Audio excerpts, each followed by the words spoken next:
I now give the floor to the Permanent Observer of the Observer State of Palestine. Thank you, Mr. President. The killing of Palestinian civilians is not a collateral effect of the war. This Israeli assault relies by design on mass and indiscriminate killing of civilians. The humanitarian catastrophe in Gaza is not the consequence of a war. It is a tool employed by Israel to pressure people and force them out. The famine underway is not an undesired outcome of the war. It is starvation as a method of war. The collapse of the health system is not an unforeseen result of a war. It is the result of premeditated attacks against hospitals and medical personnel. The indiscriminate killing, the mass arrest, filmed humiliation of Palestinians, enforced disappearance and abduction, and summary executions aim at terrorizing the Palestinian people as a whole. This is an assault by atrocities, a full-fledged assault on 2.3 million Palestinians, besieged, bombarded, displaced, starved. For over 80 days now, 2.3 million Palestinians have been fighting for their life. From dawn till dusk, from dusk till dawn. Every single day for 80 days. There is undeniable evidence, multiple confessions of the criminal nature of this assault and of its criminal objectives, the destruction of a people to force their displacement. This is why peoples around the world, states across the globe, moral voices are expressing outrage and calling for an end to the massacres. Mr. President, what do you say on behalf of a people enduring a genocide? On behalf of a people blamed for their own deaths by those killing them, blamed for the oppression they are subjected to by those occupying them. On behalf of a people facing an existential threat, while those responsible for this threat insist it is their survival that is at stake. The killers demand apologies from those criticizing them for their crimes. They demand political, financial, and military support from the allies they humiliate and dismiss. They demand from their victims to be grateful that they have not imposed on them even more death and destruction, and demand from the world, witness of their crimes, to recognize they are the most moral army in the world. Israel considers that the problem are those denouncing the crimes, not those committing them. It openly attempts to bully them, intimidate them, silence them. To try and justify the unjustifiable, Israel invokes a history that condemns them, principles that they breach. They invoke the Holocaust to justify the mass killing of innocent civilians, a shameful use and abuse of the memory of 6 million innocent victims. We honor the memory of the victims of the Holocaust and all victims by upholding international law, not justifying its breach, by saving innocent lives, not justifying indiscriminate killing, by refusing to have different sets of laws applying based on the identity of the perpetrators and the identity of the victims, not by promoting supremacy and discrimination. Mr. President, this Council has called for protection of civilians, for immediate, safe, unhindered, and expanded humanitarian access, for the delivery of humanitarian assistance throughout the Gaza Strip, for respect for the laws of war, and it has rejected forced displacement, all of which require an immediate ceasefire that this Council has been prevented to call for repeatedly. Israel has reacted with disregard and disdain. Why are they getting away with murder at this unprecedented scale? Because they were never held accountable. That is why they confess to their crimes. That is why they steal our lives, our land, our resources, our money, our past, our present, and our future in broad daylight. Mr. President, one day the massacres will stop. But how will we get over it? How will we get over the mass graves, the inability to bury our loved ones, to offer them a dignified burial, seeing them in plastic bags. How will we get over 1,000 Palestinian children amputated without anesthesia? Can you hear their screams? Can you feel their pain? Can you imagine if they were your own children? How can we get over 8,000 Palestinians under the rubble? Those who were blessed to die quickly, and those who endured a terrible and terrifying death, a slow death under the rubble while we were unable to save them. How do you get over a genocide? We will be asked, nevertheless, despite all that we are enduring and all that we have endured for 75 years, to move on, to count our dead one more time, to count our wounded, our permanently disabled, the people scarred for life, the millions of victims, and move on. We will be asked to be peaceful. We will be asked to be grateful that this horrible chapter among so many other chapters, even though this one is the worst one we have gone through, is over until the next one begins. This is the ultimate expression of double standards.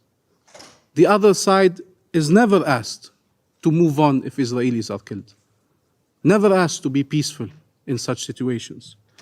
This is the ultimate expression of racism, of dehumanization of our nation. We shall all be subject to the same rules, to the same expectations.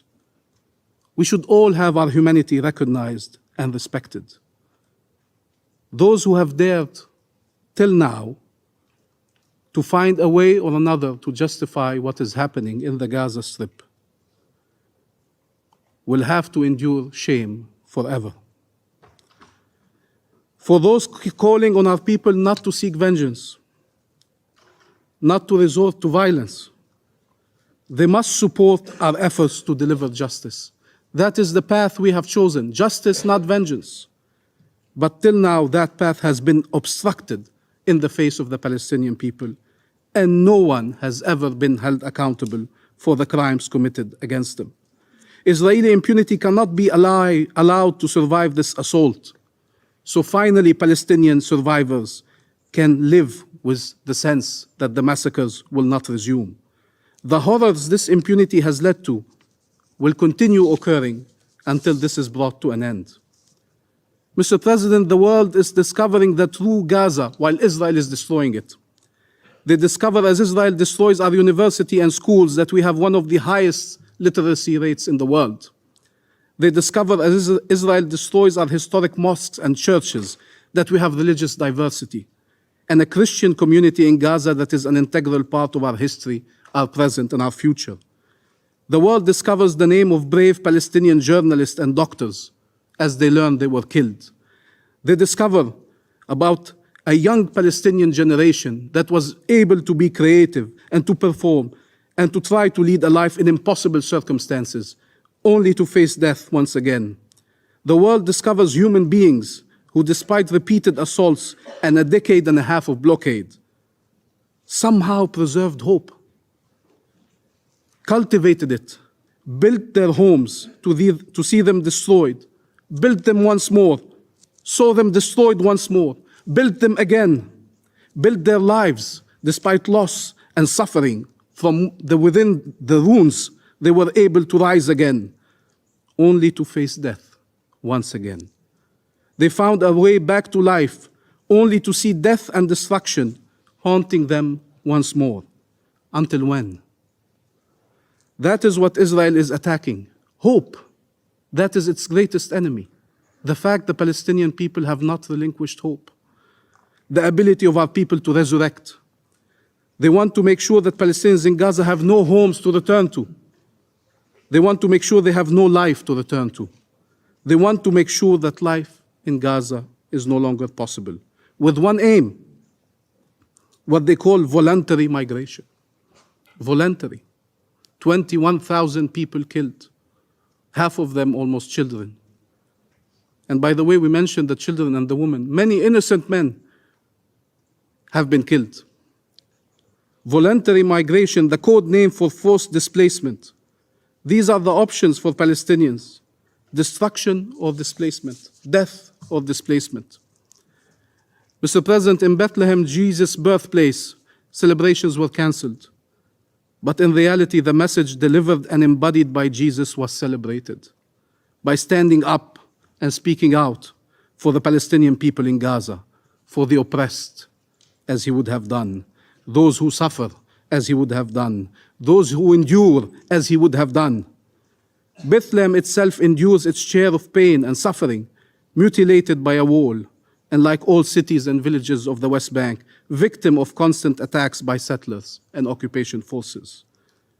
The reality that the Christians of Palestine are enduring is unbearable. It is the same that all Palestinians are enduring, including in the Armenian Quarter, in occupied East Jerusalem, where they are fighting for their identity and their existence. Mr. President, the UN High Commissioner for Human Rights, at the occasion of the report released yesterday on the West Bank, stressed that, and I quote, "The violations documented in this report repeat the pattern and nature of violations reported in the past in the context of the long-standing Israeli occupation of the West Bank. However, the intensity and the violence and the repression is something that has not been seen in years." End quote. These 3 months have been the deadliest in the West Bank, the deadliest the West Bank had witnessed in decades, including for children. But don't worry, Israel will attack the UN for reporting on its crimes instead of putting an end to them. There is a war underway against the Palestinian people as a whole, against our existence in our homeland, against our identity, our history, and our future. Mr. President, Netanyahu expressed a few days ago his pride to have prevented the independence of the Palestinian state, to have undermined and destroyed the peace accords. He is bragging that he is destroying peace in our region. He is bragging openly that he has been obstructing the chance of peace. And by doing that, he has been undermining the security of both the Palestinian people and the Israeli people. His intentions have always been clear to anybody willing to look.